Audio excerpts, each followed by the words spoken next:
Hey everyone. So today we're going to talk about student wellness. And let's get something straight right from the start. This is not some luxury or another thing to cram into a schedule that's already packed. Think of this as your toolkit, your secret weapon for not just surviving, but actually thriving in school. Let's get into it.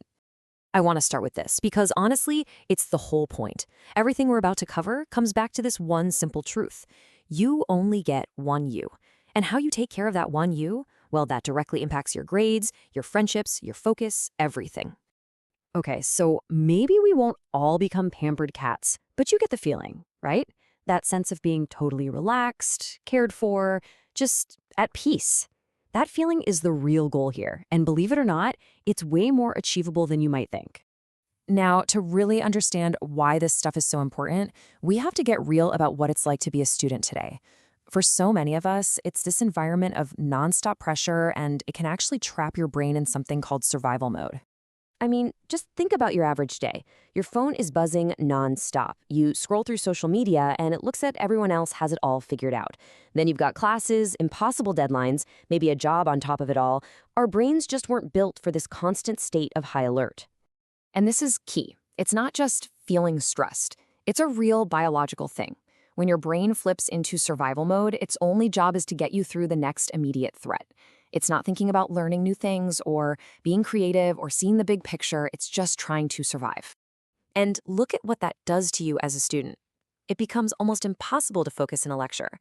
It's so much harder to remember stuff for an exam, and you might notice you're way more irritable or quick to get overwhelmed. You literally can't learn effectively when you're stuck in this state.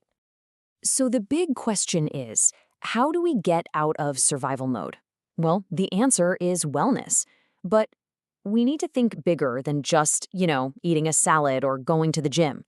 It's so much more than that. Right here is the most important part. Wellness is an active practice. It's something you do. It's a collection of small habits you choose to build every single day. And those little choices have a huge impact on your productivity, your school performance, and, your actual happiness. This shows you the whole picture. It's not just physical, right? There's emotional, how you handle your feelings, social, your connections with others, spiritual, your sense of purpose, intellectual, keeping your mind sharp, occupational, feeling good about your schoolwork or job, environmental, your actual surroundings, and yeah, even financial wellness. They're all connected. Think of it like a chain. If one link is weak, the whole thing suffers. Okay, now for the really cool part. Let's stop thinking about these things as chores to add to your already long to-do list. Let's reframe them. These are your academic superpowers. They're the things that will make everything else you have to do as a student so much easier.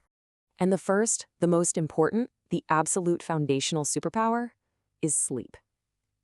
I know. So many of us treat sleep like it's optional, something to cut back on. But that's a huge mistake. It is the bedrock of all learning.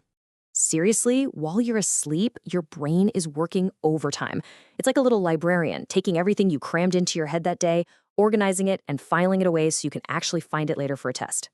If you don't get that minimum 7 to 8 hours, it's like telling the librarian to go home. All those hours you spent studying, way less effective. Just let that sink in for a second. Sleep isn't lazy. It isn't a waste. Every hour you spend sleeping, you are actively preparing yourself to be sharper, healthier, and just better the next day. All right, superpower number 2, exercise. And listen, we are not talking about becoming a gym rat or training for a marathon here. We're talking about using simple movement as a tool to literally make your brain work better. The science on this is so clear. When you move, you pump more blood, more oxygen, more nutrients to your brain. It releases these awesome chemicals called endorphins, which are like natural mood boosters. Even just a quick 20-minute walk can completely reset your brain, calm you down, and get you ready to focus. This is such an important way to think about it. For a student, the number one reason to exercise isn't about how you look, it's about how you think. It's about taking control of your own brain chemistry to feel less stressed and more focused. And our third superpower is meditation. Now, if exercise is a workout for your body, think of this as a workout for your brain. You are training your most valuable asset as a student, your attention. I mean, your ability to focus is everything, right?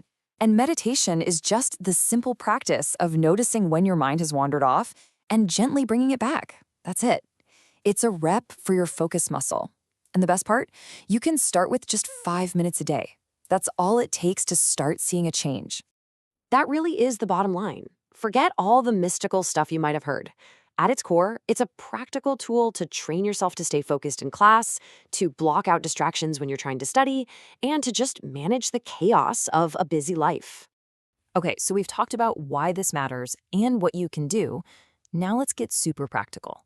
We're going to shift from ideas to action with a really simple, totally doable 1-week challenge to get you started. See how simple this is? It's not about changing your entire life by tomorrow. It's about picking one small thing, just one. You can either add something good or take away something not so good. This is how real change happens. Small, consistent steps that build confidence and momentum over time. And look how easy these can be. You don't have to start with an hour of meditation if that feels like too much. Maybe this week you just swap out soda for water, or you decide to go for that 20-minute walk every day after class. Just pick one thing on this list or something else entirely that feels like a small win for you. So I'm going to leave you with that question. Just take a second and think about it right now. What is one small, tiny thing you could do this week, starting right now, to invest in yourself? Get that one thing in your head and then just do it. And let's end with this. Please remember, you are not just a grade point average. You are a whole human being. Your health and your academic performance are not separate things. They are completely intertwined. Wellness isn't about being perfect. It's about making small, kind choices every day to take care of the only you've got.